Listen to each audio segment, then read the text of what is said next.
Live from the Lucas Oil Studios, it's Horsepower Hump Day. Because every NASCAR fan needs a push of the old bumper to get them over that hump. Stop. Oh, my God. Here's Kenny, Crash, Richie, and Cole. Let's get humping, boys.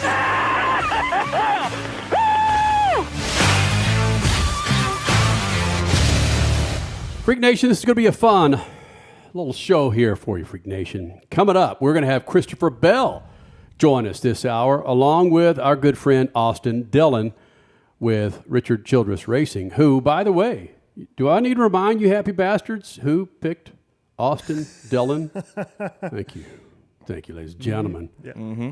And it comes up in the interview with Austin. It does. And he's right. I picked the W, but, man, I didn't back it up with any cake. I did not back it up with any financial situation. So regardless, Austin Dillon will join us this hour, and Christopher Bell here in the Freak Nation. Be sure to follow us on Twitter, Facebook, Instagram, the website speedfreaks.tv. Richard C. Suave in the number 2 chair. How does it feel, bro? I like it. I my other seat over here to my right is it gets a little lonely over there sometimes. So it's all right. I like being enclosed at the table. Like I feel like I'm at the big kids table now. Yeah. What feels better, that you're sitting at the table or that Taylor Swift got engaged to Travis Kelce? Oh, it's the Taylor Swift engagement. Yeah, we've been waiting for this for years. Absolutely. Yeah. Glasses gang today too. Look at that. All 4 of us glasses. Oh, Cody, you got your glasses on? Yeah, man.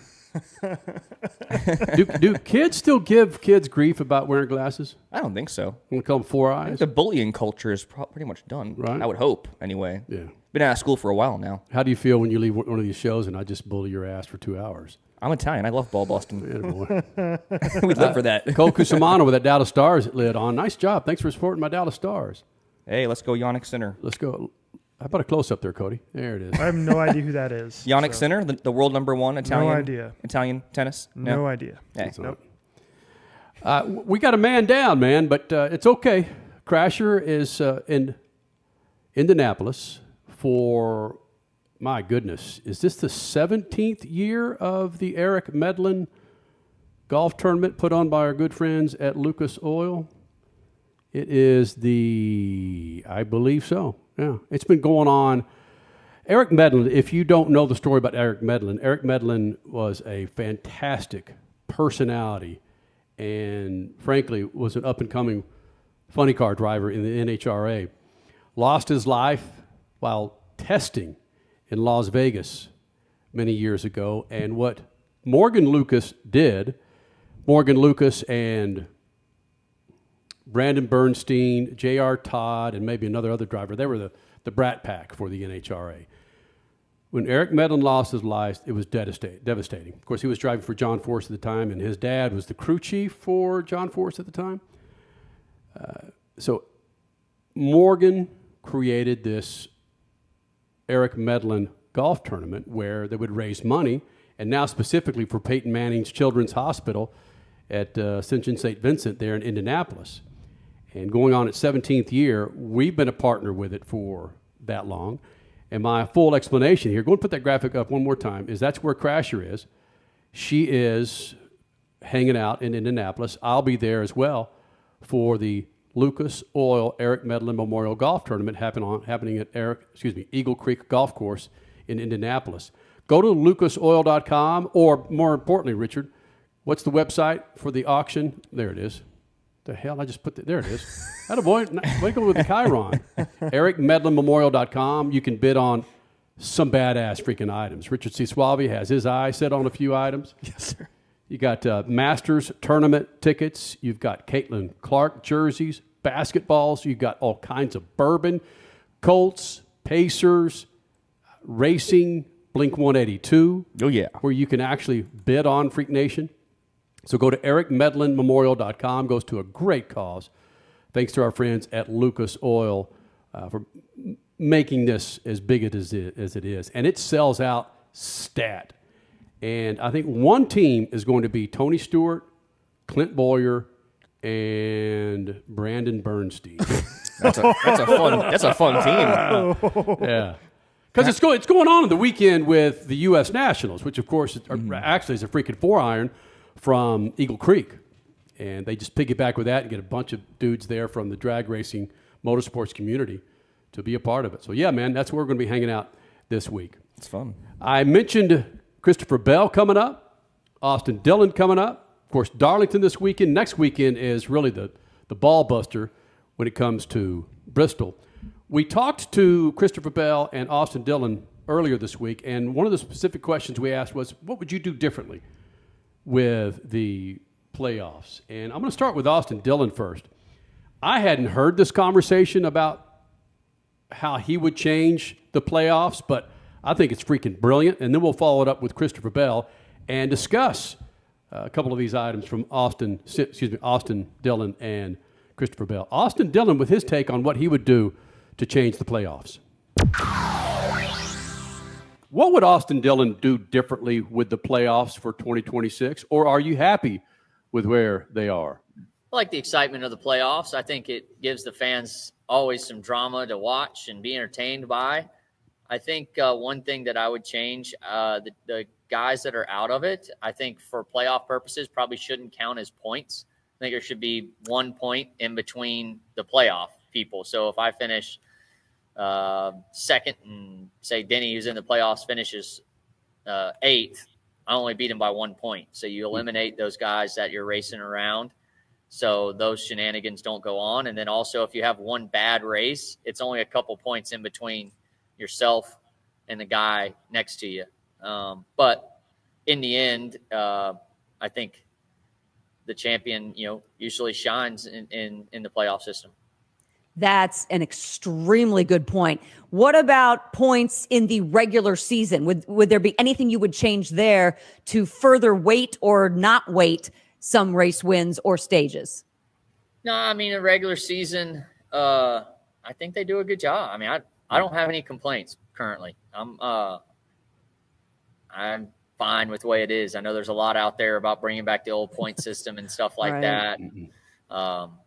I've been the beneficiary of the old point system. I won a championship with it in the trucks and Xfinity, so I enjoyed that. But, I think it's pretty entertaining the way it is. I know that some of your racing purists might not love the championship format, but I think it brings in a broader fan base to understand what we're doing. It's the evolution of sport, kind of like you're going through with your grandfather, with Richard Childress.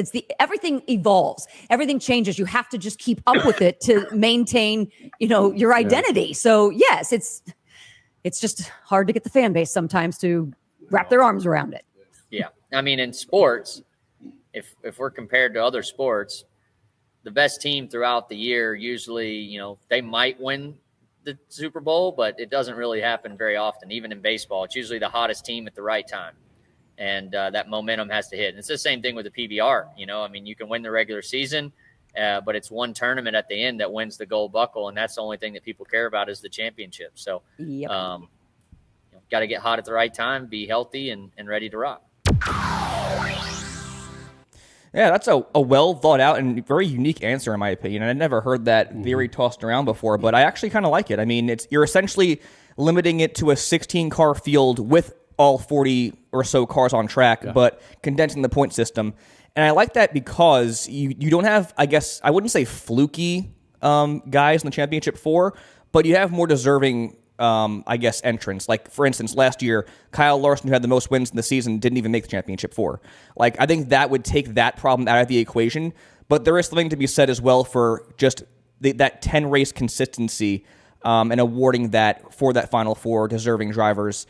But I'm not opposed to it at all. I like it a lot, actually.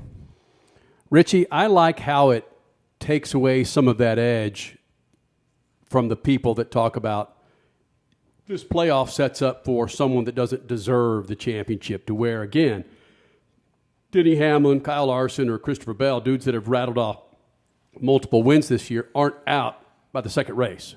Yeah, I think that's what makes it so cool. I really like this idea. It's an idea that I've seen fans kind of throw out from time to time over the last couple of years, but it's never really gained any traction as far as like us talking about on this show or really other media entities talking about it all that often. So I'm glad that Austin mentioned that. And I wonder if he mentioned it and I haven't heard what Christopher Bell has to say about this. You asked Christopher Bell about this too. We'll get to that in just a few minutes, but I'm curious to see what he has to say about it, and if this has come up at all in the discussions with this playoff committee that I believe to our understanding, Christopher Bell is a part of as one of the drivers on this new playoff committee. I'm curious how much traction this has gotten amongst drivers and amongst the sport in terms of something that is maybe in the future, because Ben Kennedy mentioned just last week when the schedule was released and he was directly asked about it, he said, hey, this isn't set in stone yet. We still haven't completely set in stone the playoff format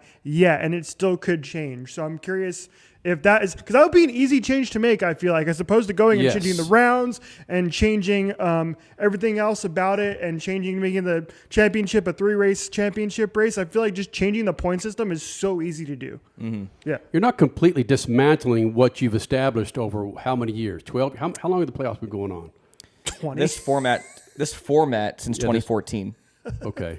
So, it doesn't completely obliterate. Yeah. It changes it slightly and puts it more in favor of, more than likely, the better driver is going to win the championship. And we will hear from Christopher Bell next segment in his take on what he would do differently, if any, with the NASCAR Cup playoffs. We'll also have the full interviews with Austin Dillon coming up, Christopher Bell, and our take on the odds for Bristol and the playoffs to win that championship, Freak Nation. That's how we roll here. Be sure you follow us on Twitter, Instagram, and Facebook, the website, speedfreaks.tv. More freaks next. Speed Freaks, Motorsports Radio, redefined.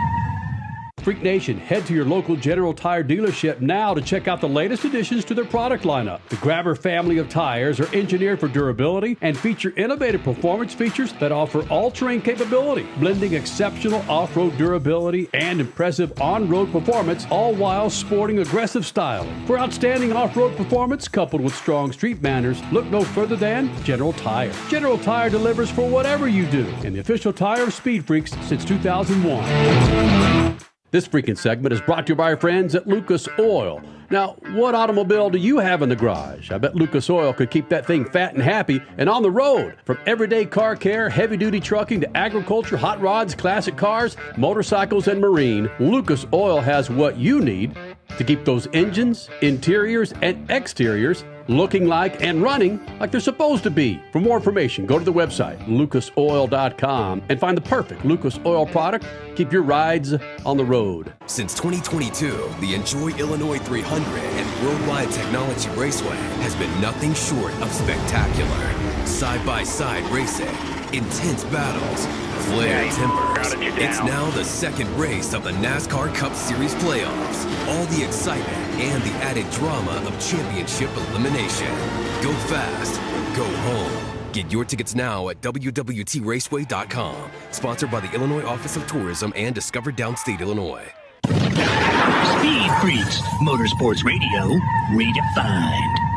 This freaking segment brought to you by our good friends at Lucas Oil. Do yourself and your family a favor, Freak Nation. Go to lucasoil.com. Check out a line of products to keep your engines, I'm talking about 2-wheel, 4-wheel, even your speedboat, fat and happy. Go to lucasoil.com, lucasoil.com. We are headlong into the playoffs of the NASCAR Cup Series, and you heard Austin Dillon last segment with a damn good take on how he would slightly change the playoffs. And Christopher Bell, we followed that up with him this week when we talked to him earlier about changes that he would do in the playoffs. And he's along the same lines as Austin Dillon, Christopher Bell. Now, Speed Freaks Pits, Lucas Oil Studios. We had Austin Dillon on with us earlier. We asked him about what he would do with the playoffs. Would he change the playoffs? And he stressed how those drivers who are not in the playoffs, yes, those points wouldn't be counted. It would be just the drivers that are in the playoffs, and where the separation in numbers or the points themselves wouldn't be that drastic, in that if you have a bad race, you're not out of it when it comes to the next round of the playoffs. Does that make sense to you? Yeah, Austin actually talked about that a while ago, and I think that's a great idea because you eliminate some of the interference that happens in our sport where non-playoff cars are taking points every time away from the playoff guys, and I think there's positives and negatives that come out of that, but I think it's a great idea for sure. What else might you suggest in addition to make things deeper or more meaningful for the fans and for drivers in the playoff system? It's an impossible question to answer. You know, if you what the fans want and what the drivers want, you know, are two completely different things. So I can sit here and tell you from a driver in the sport, the way that they crown a champion now with a one race winner take all, event it's not a true champion. And, you know, it's clear that the champions of the old days are not viewed the same as the champions that we have today. So I just think that there needs to be a bigger sample size of, you know, how you crown that champion. And, we'll I don't know. We'll see what happens. No, I totally get that. If there were to be a 3-round last round, not elimination round, but a championship round, what 3 tracks would you go for? Would you put a road course in there, or what 3 do you think would best determine the NASCAR Cup champion? I think that though, if it was a 3-race round, those 3 tracks are so important. And, you know, it's so tough. It's so tough. I mean, the fairest way is to make every race count and have a 36 race points champion. But we know that that's not going to happen. That's not the most entertaining way. And there are a lot of positives that come out of the playoff and having eliminations and stuff like that. So anytime that you narrow down that, the number of races or the sample size that you have to crown the champion, the more illegitimate it can become. So, whether that number is, 3, 5, 10, 36, the bigger the number, the more legitimate of a champion you're going to have. I don't know. I like Atlanta, Coda, and Phoenix. Those would be 3 good tracks, wouldn't they? I mean, my vote would be Atlanta, Daytona, Talladega. Whoever scores the most points in those races becomes the champion. That's good. I know Richie would like Talladega, Atlanta, and Daytona for his playoff grid, right? That would be awesome. Cole and I talked about this earlier this year where, like, Atlanta put on one of the best races of the season. And, like, the only thing that was missing from the race was if there was more on the line. And so I would love to see Atlanta either in that championship mix in a championship round or as the regular season finale in place of Daytona. And give me more road courses. You make that happen, that makes Richie happy. Richie, nothing on the line. They had the in-season tournament at Atlanta. Wasn't that enough? Yeah, exactly. No, I like both of what Austin Dillon and Christopher Bell said about the playoffs moving forward. I think the short-term fix and what I think should be applied to next year is what they both preached on, and that's making this a 16-car field in terms of points. And I think beyond that, I've been kind of advocating for like a 3-race set for the championship. Why don't we do it like a go back to the chase format, get 12 drivers in the playoffs. This way, you're going to have more than 12 winners, most likely, in the regular season. So you have them fight out points-wise and with the wins weighted as well. And then you have the 12-car field, and you do 4-race rounds. So make it a 12-race set between 12 drivers, and then... I'm so confused. You lost me. No, you lost me? Okay. I lost. Yep. So it's 3 rounds. 3 rounds, 4 races, 12 drivers. And the final round is... But so you still have the eliminations. Yeah. Okay. Right. It's still eliminations. It's the same elimination format. I'm saying make it 4 race sets between 12 drivers, and you still have that four drivers in the final round for 4 races. That's a good. And with those 4 races, you could have more of a diversity of tracks. Correct. Versus just the 3. Short road course. Right. Mile and a half. Mm-hmm. Yep.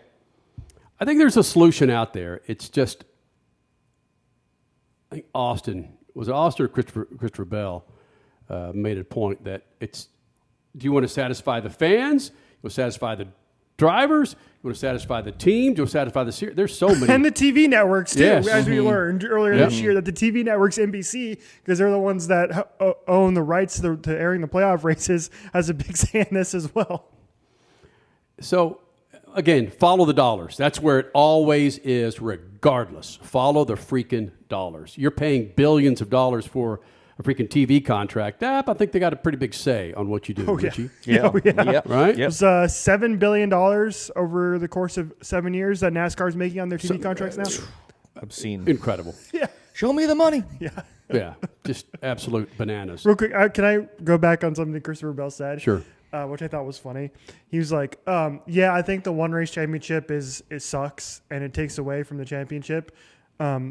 Christopher Bell's been in the championship twice, right? So he's had opportunities to win, and he blew it twice, and he lost twice to Penske drivers, if I'm not mistaken, both times. Yep, you'd be correct. Which he was my preseason pick to win the championship, Christopher Bell. So will I stick with that? Find out. He was my penny stock, money stock bet to make the championship for. You could have gotten him at plus 200 to open the year off, which is pretty solid number there, solid value. Well, you got 3.5 minutes, Richie. Who are your final four? Ooh, here we go. I am so ready for this. I've been planning for this. I love me a nice bracket. So here we go. Championship 4 for me. Joey Logano, Ryan Blaney, Christopher Bell, and Shane Van Gisbergen. I'm just kidding. I'm just kidding. No, I have Chase Elliott making the championship 4 this year. Very nice. Cusimano? All right. I like strength in numbers. Got all 400 cars in the playoffs. So I went with Kyle Larson and William Byron to make the championship 4. You've also got all 3 Penske Fords. Can't leave out Penske. I got Ryan Blaney as my third driver. And then as my dark horse, I've got a Joe Gibbs Racing Toyota in Chase Briscoe. Love what I've seen from that team this year. Briscoe over Denny. Yes. Yeah. Ooh. I mean, he's been very fast lately. 6 poles in the season, 10 top 5s, 3 runner-ups. Got that win at Pocono. Don't sleep on Chase Briscoe. Man, you kind of stole my thunder with Chase Briscoe, so I'm going to let you hold that one. Okay. I got a funny suspicion, and you would know more about the numbers than I do about Austin Dillon. Say what you will about Austin. That was a legitimate beatdown at Richmond. That wasn't a fluke. But that's also on the heels of some damn good racing prior. Watkins Glen, Iowa. So instead of Chase Briscoe, I'm going to put Austin Dillon in there. Okay. Austin Dillon, Kyle Larson, William Byron. Oh, my gosh. Ryan Blaney. There you go. All right. Nice. And my so who's your dark horse? I don't have a dark horse. I have You could say Chase Elliott. I don't know because he was up. He's been up there in the points all season long. So I think my dark horse would be Logano, probably Joey Logano, because he's been like 10th, 11th, 12th in points all year. Yeah. Even though he's the defending champion, he's still a little bit of a dark horse. True. Elliott hasn't made the championship before, though, since 21, so it's been a while. Hey, he's back this year, baby. He is. I'm on the Chase sexual train hey. for these playoffs, at least. Okay? I like it. You got about 30 seconds to clear that up, Richie. Explain to the Freak Nation for those who have not heard about Chase Sexual. Chase Sexuals is the term that Chase Elliott fans refer to themselves as. Yeah. Okay. Chase Sexuals. It's good stuff. Good stuff. So what are you? I'm a NASCAR fan. Are you a Bowman bro? A Broman?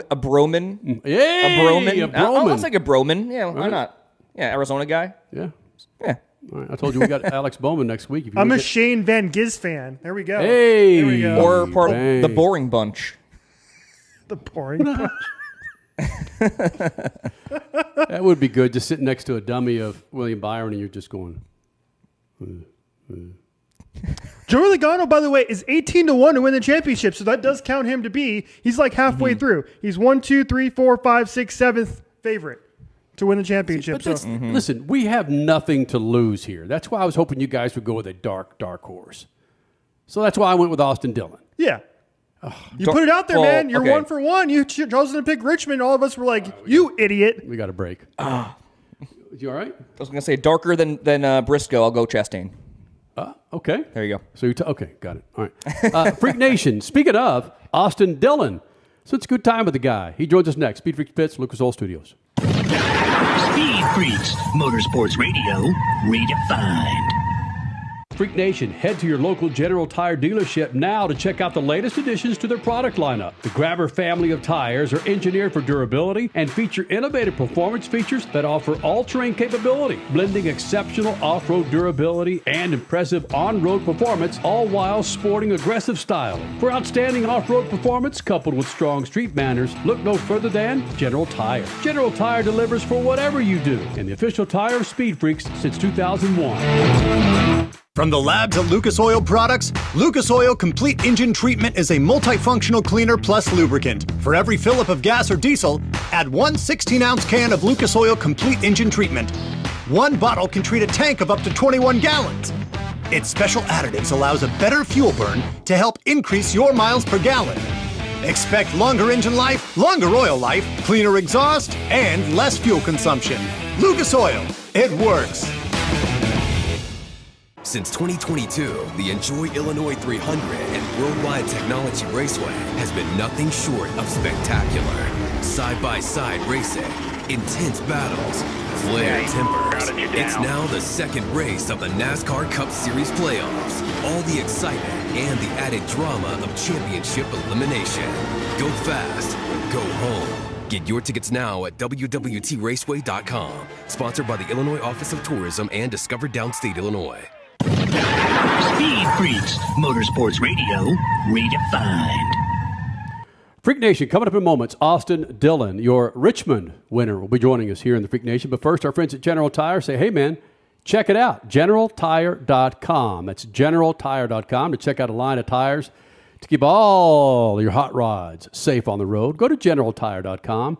That's GeneralTire.com. We caught up with Austin Dillon earlier this week. Have a lot of things to talk to him about. The full interview will be up on our YouTube page at Official Speed Freaks. It's about 15, 20 minutes worth. This is about 10 minutes worth of Austin Dillon, who, by the way, is the general manager of the Carolina Cowboys, which is Pro Bull Riding's team with the Carolina Cowboys. It's Austin Dillon now. Speed Freaks Pits, Lucas Oil Studios. Freak Nation is back. Austin Dillon running the playoffs for the NASCAR Cup Series here in the Freak Nation, flying the Lucas Oil colors for Richard Childress Racing. And let me just get off by saying this, Austin. You're looking at a gentleman who believed in you when it came to Richmond, and there is proof. Austin Dillon, you're ready. Every Friday we drop Beat the Freaks, where we pick 3 drivers to win a race against our listeners. And if our listeners beat us, they take home a set of General Tires. But if we beat their ass, we just, we gloat.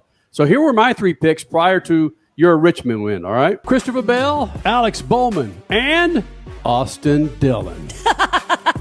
Final time, there's the contact! Boom! How about that, buddy?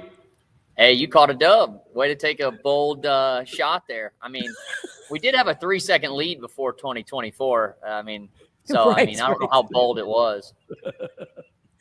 But nobody else was choosing you. And that's just the bizarre mentality of either the fan base or the media even, that the memories are short. Let's put it that way. Yeah, no, I saw the odds too. I mean, people could have cashed in if they bet on us.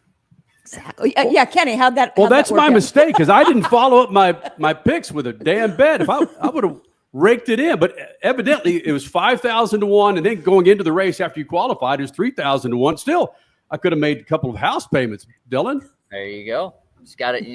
The confidence was there, but not really. Hey, Nailed it. Tell me how you race now that you're in the playoffs, going in, of course, to Darlington versus trying to get into the playoffs. How does Austin Dillon pre-playoffs now in the playoffs race? Well, I think you can look at what it takes to transfer the next round and race that way, and that's usually consistency here in this first round. But, I wouldn't change anything that the 3 teams currently doing. We're executing very well. Iowa was a good race for us also. So we probably won't change a whole lot. Just keep on building what we have since Richmond. Yes, your momentum. I'm going to go back since Watkins Glen, since Iowa. Your momentum has been really, really solid. I know there's been some personnel changes, but is there something else that you can put your finger on as to what has really elevated the number 3 team over these last several weeks, months? I think it's just the consistency and the routine that we have as a group. We found a pretty good baseline, and they're working toward making the cars fit my driving style at each track. And I think that's playing off, and we've been calm in the eyes of adversity at times. And we've kind of just been built for this from the hardships we had early on in the season, I think. It's not lost on people who follow the NASCAR Cup Series that you've been pretty vocal on really trying to straighten this thing up with your grandfather, with the team. When did you feel, or maybe you have, we're seeing it now as if you're stepping up more and trying to integrate yourself more into this team to bring the performance up to where it should be. When did that start? Well, I think it started with, constant effort. It's never not been a forefront issue or something that we're not working on. We're always trying to make RCR better. But when we're struggling like that, certain things have to be pushed, buttons have to be pushed. The effort level I feel like has always been there, but we got to work, smart at the same time and efficient. So me and my grandfather and my brother and my dad, we're always talking about how we can make the organization better. And it always leads to, good constructive conversation. And I think you're seeing some of the fruits of the labor of the men and women here at RCR as of late. I think we're doing a good job of putting good products out on the track. There was a time when my grandfather was alive and I wouldn't say shit to the guy to aggravate him. Have you had conversations with Richard that might have put him over the edge to where he wanted to come at you? Or does he take your input like, this guy knows what the hell he's talking about? Oh, I'm sure. I mean, I think your best friends in life are the ones that tell you sometimes what you need to hear, not what you want to hear. So when it comes to my grandfather, I feel like I have a relationship where we can be open with him. And I know his feelings when I go too far and overstep, but it's all for just trying to be better. And I love it when he jumps in my butt and tells me, hey, you got to do better. So it's a two-way street. When you ask, you're probably going to receive some too. So it's been good. And I'm enjoying the relationship we're having, especially to be able to just be around my grandfather at the age he's at and letting the competitive juices flow. It's been, something I'll cherish forever. Yeah, essentially, you are the Richard Childress of old, and now this is kind of turning into your baby, and you're massaging it. I would have to believe that a lot of your business instinct, granted, it's in you anyway because of your family history, but is some of this coming from your ownership, your leadership of the Carolina Cowboys? Is some of this coming from your management of other athletes? Some things cross over there, I would imagine. Yeah, there's definitely a lot of crossover, and I think that's why my grandfather wanted me to try and work through the process of the PBR teams and work with the Carolina Cowboys and the athletes that we have, the bull riders. And I've learned a lot about business and learned a lot about teamwork and what it takes to get a big ship turned in the right direction. So definitely think some of the knowledge and stuff I've gained from working with the Cowboys has crossed over. Do you actually, again, general managers that I think of, successful general managers all come from Major League Baseball, the National Football League. Do you actually get in some of these riders' face like an angry general manager should to get their ass in gear? No, I don't want any of that smoke, truthfully. But I have no problem telling them, hey, we're professionals and we need to act like professionals. And anytime I can help from a mental aspect when someone's struggling or even being successful and how to handle certain situations, I try to step in those situations because being in NASCAR for a very long time, we're under the spotlight every weekend, and how you handle those situations really can shape the future of your brand. And I look at every one of those guys as a brand, and I look at the Cowboys as a brand, and we want to be the best there is. Freak Nation, Austin Dillon, general manager of the Carolina Cowboys, of course, driving the number 3 Cup car, joining us here in the Freak Nation. And unless you see professional bull riding live, you can't grasp it. Just like watching a Cup race or NHRA race or IndyCar race. Crasher and I had a chance to cover PBR a few times last year for Lucas Oil, and I forget, frankly, until I see those guys and the way they bend their bodies and continue to get up, really how strong, and it's the epitome of an athlete to get back up on that bull and come out another round. You as a general manager, how do you appreciate what these dudes and women are doing? Well, I mean, for one, they're they're the toughest men on the planet. I mean, they have to love what they do. That's the only thing I'll say. They love it with all their heart, because my neck and back is popping when you're talking about it. So it's one of those sports that's grueling, but the reward of the adrenaline rush, those guys love it. And to ride something like a beast of an animal, for 2,000-pound animal for 8 seconds and be able to stay on top of it, I mean, it's impressive. So I always love the matchups. I get into the bulls and those animal athletes that they are, and I even have some. So I've had fun, owning a couple bulls and watching them compete. And it's a blast to see, the love of the sport when you're out there. It's cool. Gee, it sounds so familiar, doesn't it? I mean, strapping on to a 2,000-pound animal, Daytona, the adrenaline rush, Richmond, Victory Lane. I see the crossover. Well, I think the big crossover is I couldn't cry because I had a broken rib. So if I would have been complaining about my rib, the bull riders would have given me a lot of heat. Those guys ride with broken legs and hands, and they just get back on. They don't even care. It's only 8 seconds is what their mentality is. We can hold on for 8. So they're tough guys. Hey, run me through that, man. I've got a lovely wife. I've got a child. You have the same. Was there a conversation with your wife about, I've got to let people know that I'm feeling this way with my ribs? Or did she say, look, honey, you drop that out there, people are going to come at you and say you're making excuses? Did you have a conversation with your wife or a family member about revealing that you had the cracked ribs? I just thought it was a good opportune time after we won Richmond, let that out there. Just a little more feather in the cap. But I mean, then you ask the question, well, how'd you do it? And it's like, I fell off a ladder. So it's not very cool. If I would have done it like racing, wrecked something, blew a tire and they're hard hit. But I mean, I fell off a ladder carrying my bow, which is cool because I was getting ready for bow season for Johnny Moore's Bass Pro Shops. So shows people that I am an avid hunter and outdoorsman and love getting in outdoors. Austin Dillon here in the Freak Nation, and Christopher Bell joins us next, and he talks a little bit about the playoffs and has some opinions similar to what Austin Dillon had to say. Also, with Christopher Bell, he's pretty much, this is what you're going to get from Bell, and explains it in a way that, like, okay, makes some sense to me. Christopher Bell next. SpeedFreaks Spits, Lucas Oil Studios. Speed Freaks, Motorsports Radio, redefined.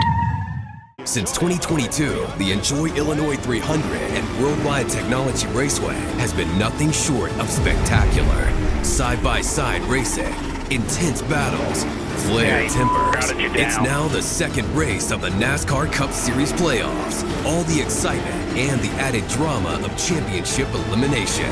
Go fast or go home. Get your tickets now at WWTRaceway.com. Sponsored by the Illinois Office of Tourism and Discover Downstate Illinois. Freak Nation, coming up in moments, Christopher Bell. And I think Christopher Bell, of all the freaking drivers this year, been in here the most. I think this might be his 5th or 6th visit. Regardless, we spent some good time with your playoff and championship contender, Christopher Bell, right now. Speed Freaks Pits, Lucas Oil Studios.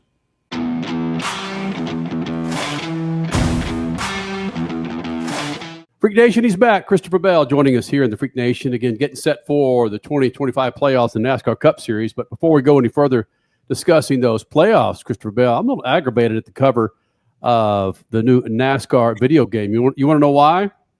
Why is that? Why in the hell are you in a helmet? I mean, you're one of the best looking guys on the series. We got Byron and Blaney, but you're in a damn helmet, man. That is not my department. Not my department. Do they consult with you at all? They're saying, hey, dude, we're going to put you on the cover. Let's use this shot. No, I didn't know I was going to be on the cover, number one. And then number two, they, here it is. This is what we got. Like, okay. Now that you spent so many years in the Cup Series, how much sim racing or how much sim? Well, I'm sure you spend a lot of racing on the sim, but as far as iRacing goes outside of what you're doing with Cup, do you do much iRacing? That's it's funny you bring that up. So as I'm going to call it like a hobby racer, as a hobby racer, I lived on online sim racing. And then once you become a professional and it becomes your job, then you're like, okay, I don't really want to be spending my off time racing online. So as a kid growing up, I raced online all the time. And then, the more seriously you start to take, your job, and whenever it becomes your profession, I'm ready to get away from it whenever I'm not on the track. So you don't really find me online racing as much anymore. That's a great point, because there will be times, Christopher Bell, when Crasher and I will take the weekend off because we want to enjoy a vacation. And some people say, hey, man, are you going to go to a race while you're there? No, I'm not going to a race. I'm going to go to the beach. I'm going to go to the amusement park. I'm going to stay in the hotel. So I feel what you're putting down. Absolutely. Yeah. I mean, you might catch me on there in the middle of December or January, but not during race season most of the time. So some drivers do still get into iRacing and race the fans throughout the season. There's still a benefit to it, though, right? If you want to just spend 24/7, 365 in the motorsports world. I think so. It's especially if you're just going to play video games, right? If you're going to play video games, that's clearly the best way to go about it. You're still getting the racing IQ, so to speak, whenever you're put in those situations. And, as a kid growing up, like, I lived on that. And I firmly believe it was an advantage of me doing that because, I spent my entire life basically racing. Instead of playing shooter games or, basketball, football, anything like that, my video game time was still racing. And nowadays, I don't do online racing, but the simulation work has become such a big part of our sport now with the lack of practice and qualifying. Simulators are just the name of the game, and it's a super big tool that all of us use. How many hours per week would you say you're in the sim? Because I have noticed that over the last several months, and probably way before that we contact a PR rep and they're like, oh, well, he's got sim time at this moment. And I'm like, it's coming up more and more. So how many hours per week do you think you spend there? Yeah, I mean, I think it all really stems from COVID. And whenever COVID hit in 2020, it eliminated all practice and qualifying, in NASCAR. So literally you were showing up to the racetrack, and the first time that you would sit in the race car would be when they waved the green flag and you're out there racing. So whenever that hit, everybody started looking more towards the simulator to, use it to get acclimated. Number one, get the drivers acclimated to the racetrack so the drivers can use it as practice. And then number two, the teams are started to use it more and more to work on their setups. And, the manufacturers are kind of the ones that are in charge of the simulators. So each manufacturer, Toyota, Ford, and Chevrolet, have their own program and their own tools to do it. And they're all working hard to try and make it as realistic as possible so that you can actually go in there and work on chassis adjustments and setup changes and see, if that makes the car handle better, if it makes it faster or slower. So before it was just, a little bit of sim time would prep you for the race weekend. And now with less practice at track, we're using that simulator for much, much more during the weeks. Christopher Bell joining us here in the Freak Nation. Last thing regarding the sim racing or iRacing was, I was one of those that poo-pooed online racing back in the day and how it would transfer to the track. But dudes like Raja Bell, or Roger Carruth, William Byron, and other guys certainly proved me wrong. You, as a guy that's been racing on dirt since you were 5, maybe, when did you put your arms around and grasp, like, yeah, this online racing can transfer to collecting a big boy paycheck in the IndyCar series or Cup series? Well, I think it's just, at least from my standpoint, like, I was getting the seat time, right? Like, I can't speak on behalf of William, who literally had no seat time and just did online racing. But for me, I was racing on the weekends, and then during the week, it was more reps. And as a race car driver, like, we don't have the luxury of just, going to a track and making laps. Like, it's super expensive, whether it is just a go-kart or probably go-karts are the cheapest form of practice, but it still takes a lot more money compared to football, where you can go outside and toss it around or go shoot hoops playing basketball. Like, practice is just, it's hard, it's time consuming, and it's expensive in our industry. So for me, I'm sure that every sim racer, it's a cheap alternative that keeps you in the seat, and you're not getting that feel that you have in the race car, but you're still getting the visuals, and you're still getting that racing IQ, even if you're racing online. All right, Christopher Bell, it's playoff time. It's go time. We know how much you love this playoff format, but how much seat time have you given in the sim for Darlington the first weekend, or WWT Raceway the second weekend, or Bristol the third and cutoff weekend of the first round? Is it that, what is the most important thing that you focus on every single round in these playoffs? Is it seat time in the sim, or is it something else with your guys? Yeah, I mean, the biggest thing that we focus on is just knowing the task at hand, and your task will change week to week, round to round, depending on where you're at. So last year, we were very fortunate to have a ton of playoff points, and we were at the top of the seeding process and the top of the standings whenever they had resets and going into that first race. So this time we're a little bit further down. We still have a good amount of playoff points compared to some of the other competitors, but yeah, we're looking at what point totals that we need to advance based off of history and the historic averages, stuff like that. And yeah, we've got a pretty good idea of what our day needs to look like going into Darlington. And then what the outcome of that will dictate on how we race at St. Louis. And then how that, outcome will dictate how we race at Bristol. So right now, the round of 16, with the amount of playoff points that we have, we're just looking for base hits. Go out there, dot your I's, cross your T's, no mistakes, and hopefully that's enough to get you to the next round. And driving for Joe Gibbs Racing, we got great cars. We expect us to be in that top 10 range, scoring playoff points or scoring points throughout the stages. And if that's the case, we should be in good shape. But it changes race to race, and you got to always evaluate where you're at. That just ups the intensity each and every week, which is why the playoffs are what they are, at least for the moment's notice.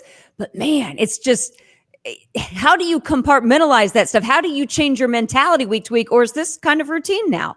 It's definitely become normal. And I think you can ask pretty much everybody in the industry that you get a pretty good idea of the flows of it. And yeah, I mean, there's been plenty of times where I've been on the opposite side of it, and you get into that race 3 of a round and you got to win. And fortunately, I've been there a couple times and been able to, my team's pulled through and we've been able to win races like that. So sometimes you need a base hit, sometimes you need a home run, and it's just knowing, what it takes before you get in there. That way you can get your mentality right and race smart, regardless of what your goals are. The pits at Darlington are obviously different from Bristol, obviously different from Worldwide Technology Raceway.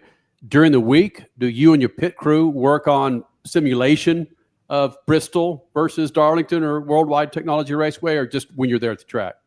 Yeah, so that's a good question. The biggest thing, most pit roads are pretty similar. You have your oddballs, which would be like Watkins Glen, Mexico City, where you have reverse pit stops where they actually have to go around the car and pit the left side first and then the right side. That takes a lot of practice on the pit crew side, but most of the ovals are very similar. The only thing that can change is the setup on the cars, whether, the tires are drooping out of the fender wells and stuff like that. So the pit crews will definitely practice with the race setup on so that they know what, how much jack stroke they need to get the car off the ground for the tires to come out and stuff like that. And that all varies week to week between Darlington, St. Louis, or Bristol. So it's not much different from my standpoint, except for knowing the grip level of the tires. And going to these 3 racetracks, the grip level will be pretty similar. Going to a place like Daytona, you have to be careful because those things, you can lock the tires up and slide through the pit box in a hurry at Daytona.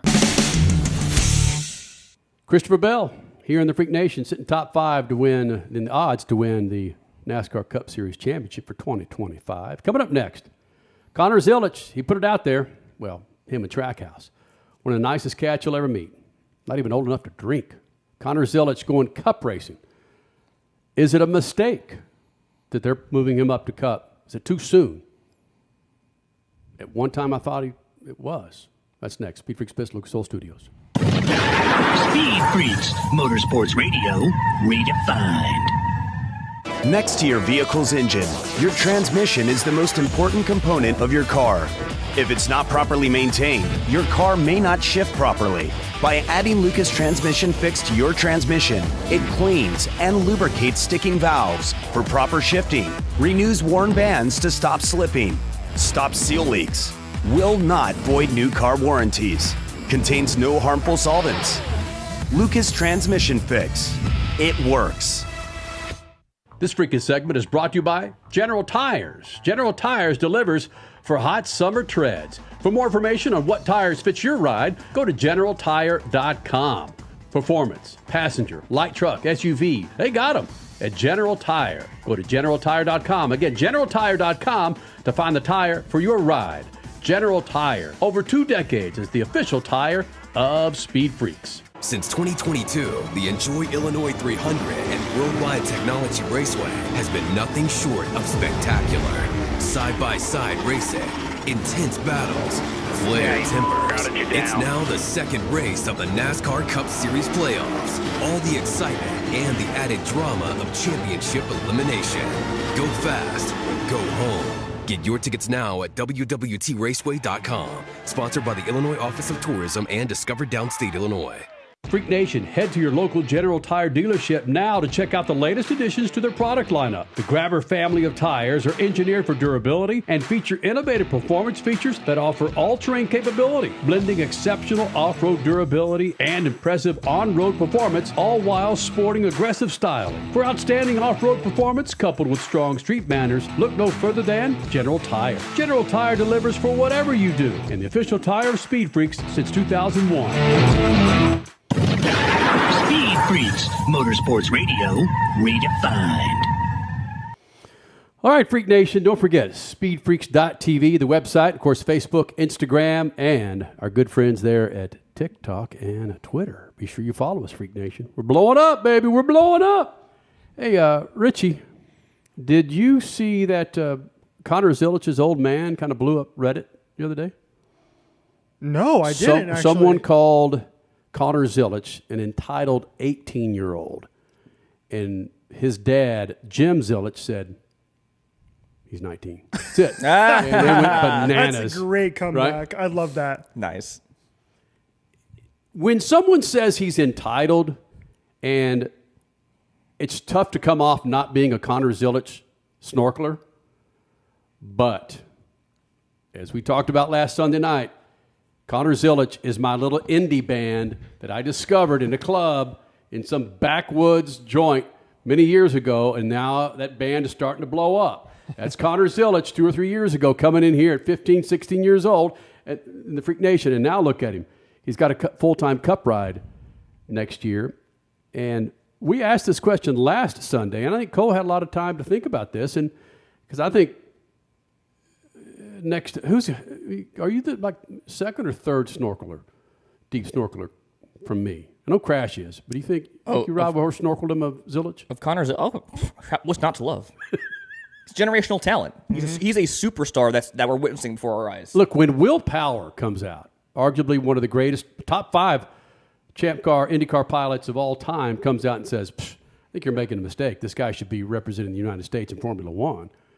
Not just because he's a badass driver, but like a lot of folks refer to, his maturity at 19 years old. So we asked that question last week, and I think it's a good time to discuss it now again. Are we teeing this guy up for disappointment? I mean, grand disappointment. He's being compared to Jeff Gordon at this age. And Jeff Gordon, what he did was, there was really no one to compare Jeff Gordon to at the time, when Jeff Gordon was rattling off wins and top 5s. So Connor Zilisch is now going to be running in the Cup Series. And do we know when his actual birthday is? It is July 22nd. Okay, so when his first full-time Cup ride, he's still going to be 19. Yes. Right? Correct. And we don't know the number for him yet. Do you think there might be a switcheroo with him and Van G? That is what I believe is going to happen. Or else they would have announced it. They would have said Connor Zilisch will be driving the number 87 Red Bull WeatherTech Chevrolet in 2026. So that's what the streets are thinking, is that there's going to be a switcheroo. Connor Zilisch is going to keep his Xfinity Series number 88, and then Shane Van Gisbergen is going to move not to 99. He's not going to take the Daniel Suarez ride, but he's going to go 97, which was his number in supercars. Yep. I think that would be great. That'd be awesome. I mean, if they're smart, Trackhouse, and they will definitely put Connor Zilisch in the 88 because that 88 car and 88 merchandise sells numbers, whether it's JRM or not. Mm-hmm. And if you want to showcase this superstar to the world, you want him in that number, the 88. I think it's going to happen. Which, again, this is a rabbit hole real quick. You're right. The significance of 88, it's not lost on us. Mm-hmm. And I know this isn't their number, but if you think about famous numbers throughout the history of NASCAR, and again, I'm going to get my ass slapped by a few people, but you just don't think about 38 or 37 or 35 or 38, man. That was Elliott Sadler. You just don't. You don't. Let's go. You don't. Eminem. 62. You just don't. But 88, 8, 3, 24, 42. What? Yeah, but Brendan gone. Say that on camera. I want to get that on camera. All right. Where's your mic? Number 62, Brendan Gaughan. Yeah. I don't hear you. Yeah. Oh, too bad. Moving on. Dang. Oh, well. Thanks, Cody, for your insight on today's show. Apparently, it's not working. Brendan gone. All right. Well, I just hope we can land the damn helicopter if you can't communicate with ground control. All right, Connor Zilisch, moving to the Cup Series. Cole Cusimano, you have some takes on this, and actually the only dude I think on the show that does research for this show. Thanks. Cole Cusimano. Your take on Connor Zilisch going Cup racing? Yeah, I think my biggest complaint across all pro sports is that when they rush these athletes up too soon to the majors, the pros, you see a lot of regression, and I think it also messes with the confidence of certain guys. I think especially in Major League Baseball, but I think, it's fantasy football season right now. I think it's more common in the NFL where you see rookies make an immediate impact. And I think Connor Zilisch is a special case in NASCAR where he can be unlike a Harrison Burton or a Chase Briscoe when they first burst onto the scene that were highly touted prospects, a Ty Gibbs, even in that sense, to where he can make an immediate impact and be a legitimate contender in his rookie season. Because you look at what he's done right now in the Xfinity Series, he's riding a 12-race top 5 streak with a second-place average finish in those 12 races. And to put in perspective how dominant that is... Say that again. That's 12-race top 5 streak, winning back-to-back races now in 5 of his last 6 starts. Second-place average finish in those 12 starts, this streak currently. Whoa. That's half the season. So half the season he has a second-place average finish with 7 wins in total. And I went back and looked at other touted generational talent since I've been watching NASCAR. The earliest that I can remember when I got into NASCAR was Joey Logano. That was 2009. Sliced bread, baby. Exactly. Got the 1 win, finished 20th in the standings for JGR. Then I remembered Kyle Larson, another generational talent. 2014, no wins, 17th in the standings for Chip Ganassi Racing. I can't remember as far back if Kyle Busch was a generational talent or touted as so. He got 2 wins and finished 20th in the standings as well for Hendrick Motorsports. So, in my opinion, Connor Zilisch driving for Trackhouse Racing has the potential to score at least 2 wins, which is half of what his rookie teammate SVG has this year. And I think he will finish better than 15th in the standings and make the playoffs. Bottom line. Because of all the people that you mentioned, not one of them have those stats in the Xfinity Series. Had those stats. I mean, Kyle Busch, you can make the case for sure. But, I mean, Connor Zilisch, what he's doing right now in his rookie season is just absurd. I'm talking about, I know the answer, but Connor Zilisch's first full-time ride in the Xfinity Series was when? This year. This year. I don't know. Kyle, what did Kyle Busch do his first Xfinity Busch, whatever the hell it was called? Yeah, I don't think he did anything like this. I don't think so either. So it's not a stretch to say no one's ever done this. Mm-hmm. You come out, you're a freaking rookie, you win the championship, let's say, and, okay, move on to the Cup Series. Yeah, so this is a case where I'm okay with it happening. So I really do think it's not going to impact his growth at all and his development. I think he's going to be an immediate contender. Kyle Busch won 5 races in his first full-time NASCAR Xfinity Series season, and he finished second in the points. Whoa. Okay. Yeah. Impressive. Comparatively speaking, yes. Mm-hmm. I mean, I would think Logano had some similar numbers, seeing as he was so highly touted as well. I don't got those numbers up in front of me right now. I've got a couple of takes here, and I don't know. Richie, you may not even know this guy. Do you remember Freddie Adu? I do. Hell yeah. I remember when the hype as a teenager when he showed up. 15-year-old. Yeah, and he showed up on the men's national team, and he was DC in the MLS and just flamed out. Yep. Freddie Adu was supposed to save soccer here in America. And the hype around this guy, it just kicked his ass. And to Freddie Adu's, from what I can tell, Freddie Adu's credit, he admits it's all on him. But that being said, the powers that be didn't do him any favors labeling him soccer's savior in the U.S. Freddie Adu just freaking flamed out. On the other side of this is Arch Manning, who, by the way, I will be seeing live Saturday afternoon. Future noon Los kickoff. Angeles Ram. Noon kickoff, Eastern time. Can you believe that? Freaking Buckeyes and the Horns kick off at noon. Who the hell schedules that shit? Follow the money. That's Fox, baby. Arch Manning, and again, being the Longhorn snorkeler that I am, you follow this guy's career, and in particular, high school and with the Longhorns. His family, again, say what you will, did their best. For one, I don't think to this day he has very little social media presence. He really throws himself into his team where he'll sit down and talk to the freshmen inside the locker room. If he's invited to a party out at a fraternity with some of his team members, he'll go show up. But it's not the hype. The only hype that it's coming from is media people. It's not coming from his machine at all. His family has done a hell of a job to keep his head on straight. And last year when he was backup to Quinn Ewers, it's Arch Manning. There's not been a prospect in my lifetime that's been recruited and depended on so much as Arch Manning. If I was Arch Manning, I don't know if I could have sat behind Quinn Ewers because with the portal system, I know I'm getting off into a rabbit hole, but with the portal system, you had to believe there were 30 teams going, bro, Arch can come over here and start next Saturday. Yeah, right here. And we'll get you $10 million in NIL. Right. But I guess Connor Zilisch has the right team around him to where they provide some of this comfort and soft wall presentation. That's such a shitty word to say.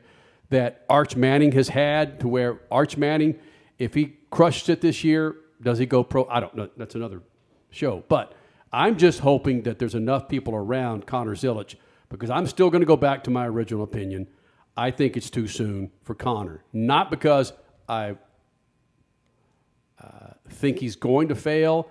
I don't think that's going to be the issue. I just think you are 19 years old, kicking off a series that with the weight of the freaking series behind you and what people are going to ask of you to do. I'm not saying Cole Cusimano's putting that much pressure on him, but Cole Cusimano said Connor Zilisch is going to have 2 wins next year. Yeah, that's possible. That's too much. That's a little too high expectations for me. Look, we've seen him in this Gen 7 car in the Cup Series in that Trackhouse Racing 87 this year, and he struggled. 37th at Coda, he crashed. Did not fare well at Charlotte, 23rd. Finished 11th in Atlanta, which is nice. But anytime I've seen him in the Cup car this year, he has not really shown the results to meet expectations for me. Like, go back at, Watkins Glen, where Shane Van Gisbergen was on the pole in that race, or second, on the front row in that race. And he was really fast in practice. He got to qualifying, and he qualified in the back of the pack, I think in 20th or something like that too. So for me, especially when your teammate is Shane Van Gisbergen and Connor Zilisch, as good as he is on road courses, Shane's better. Shane's better than Shane on road courses, especially the next gen car. And so I think it's going to be a struggle for Connor at this level to try and succeed this quickly. It's going to take him time to adapt to this car. And so I don't think he's going to make the playoffs in his first year. I think he'll maybe contend on some of these road courses, especially as he gets more used to this car. But again, I think you're looking at maybe a 2026 or 2027 for the first time. We're really going to see Connor Zilisch start to succeed and start to contend for race wins more. It's not going to be as easy as we think it is for Connor. It really isn't, as much as I want it to be. Cole, I want you to think about this. And as Richie was talking, I didn't hear anything he said because I was rattling through. I actually did, Richie. That was a good point. Thanks for listening. I appreciate that. I was rattling off the Cup teams contending Cup teams, and it takes a sharp drop after Trackhouse for me. But of all the teams that he's with, I think Trackhouse is the best team, given the, oh man, how do I describe this? The brick and mortar mentality of an older team owner, from Joe Gibbs, Rick Hendrick, Roger Penske. Say what you will. It still comes from the top, and it filters down. Granted, there are younger individuals than those three people that I mentioned, but it still comes down from, all right, old white dudes. And I'm going to get hammered by that. I just think when your team and one of its major players at one time was freaking Pitbull, that tells you a lot about that. Could you see Pitbull and Penske? No. You know, I just think the culture at Trackhouse is much better for a Connor Zilisch than you wear Penske colors. You got to wear that sharp-pressed white shirt. You've got to succeed. It's like Trackhouse is going, no. This guy's on a 3-year plan. I'm not saying that's what he said, but this guy's on a 3-year plan. Third year, yep, he should be contending for a championship. I just think Trackhouse, you guys may want to disagree, is the best place for this guy to land. Don't disagree at all. I think the bottom line with Trackhouse is that they're a young, innovative, and just very smart and economical organization. And what they have proven time and time again since entering the Cup Series is that they invest in their drivers. They prioritize their drivers, and not just them, the team around them. I have friends that work for Trackhouse in various different departments, and they say it's like a very family-like vibe, very family-like atmosphere, and that's why people like working for them. That's why there's so much success in the Cup Series side of things, and just even beyond that, in other series of racing. So I think the sky's the limit for Connor Zilisch. I think I do agree to an extent. I don't think he's going to come here and make an immediate championship winning impact, but I think he's going to be competitive enough to contend for the playoffs, and we'll see how it shakes out. But I am always an advocate for always waiting it out and developing more in the lower series, no matter what sport you're in. Richie? I was just going to say that as far as Trackhouse is concerned, they've kind of dropped off a little bit as far as their success. Outside of Shane winning on road courses, Ross Chastain was in the championship for just a couple of years ago because of the Hail Melon, right? Yep. And after that, Ross hasn't had the success that he had several years ago, back when Trackhouse first came on the scene, and the first couple of years of this new car. So, you know, their Trackhouse is like a second tier team at this moment, right? They're not Gibbs, like Kenny was saying. They're not Gibbs. They're not, you know, these top tier teams. So, you know, we'll see. I think it's all depends on how good Trackhouse is going to be next year, and that's. If Trackhouse puts on a car on the track that can contend, him and Ross Chastain both, then maybe he'll get some wins, which would be awesome for the sport. Yeah, I agree. A little inside baseball. I know who Connor Zilisch is surrounded by. I know who his agent is, who his management is.